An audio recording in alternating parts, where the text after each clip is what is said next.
जय हो जय हो जय हो गणेश, उमा है तेरी माँ पिता महेश। जय हो जय हो जय हो गणेश, उमा है तेरी माँ पिता महेश। घर घर लाते हो खुशियाँ सदा, घर घर लाते हो खुशियाँ सदा। आओ मेरे घर भी स्वागत में मैं हूँ खरा, आओ मेरे घर भी स्वागत में मैं हूँ खरा। जय हो जय हो जय हो गणेश, उमा है तेरी माँ पिता महेश। जय हो जय हो जय हो गणेश, उमा है तेरी माँ पिता महेश।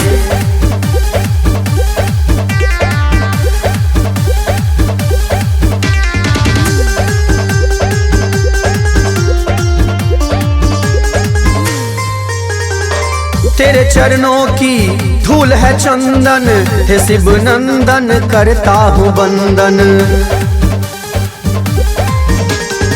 तेरे चरणों की धूल है चंदन, हे शिव नंदन करता हूँ वंदन। प्रथम पूज्य गणराज, प्रथम पूज्य गणराज, स्वागत में मैं हूँ खरा देवा। प्रथम पूज्य गणराज, स्वागत में मैं हूँ खरा। जय हो जय हो जय हो गणेश, उमा है तेरी माँ पिता महेश। जय हो जय हो जय हो गणेश, उमा है तेरी माँ पिता महेश।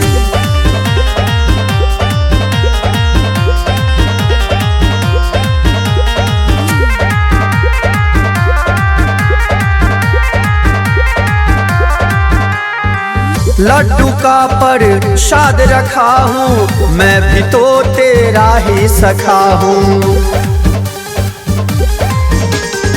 लड्डू का प्रसाद रखा हूँ, मैं भी तो तेरा ही सखा हूँ। भोग लगा जा आज, भोग लगा जा आज, स्वागत में मैं हूँ खरा।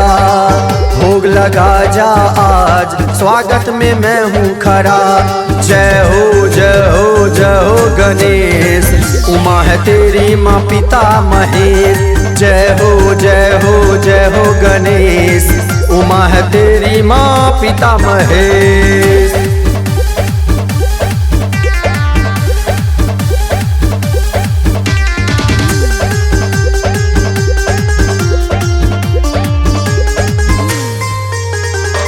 विश्व विनायक बुद्धि विधाता, विघ्न अमंगल तू ही मिटाता। विश्व विनायक बुद्धि विधाता, विघ्न अमंगल तू ही मिटाता। विघ्न मिटा दे गजराज, विघ्न मिटा दे गजराज, स्वागत में मैं हूँ खरा। हाँ विघ्न मिटा दे गजराज, स्वागत में मैं हूँ खरा। जय हो जय हो जय हो गणेश, उमा है तेरी माँ पिता महेश। जय हो जय हो जय हो गणेश, उमा है तेरी माँ पिता महेश।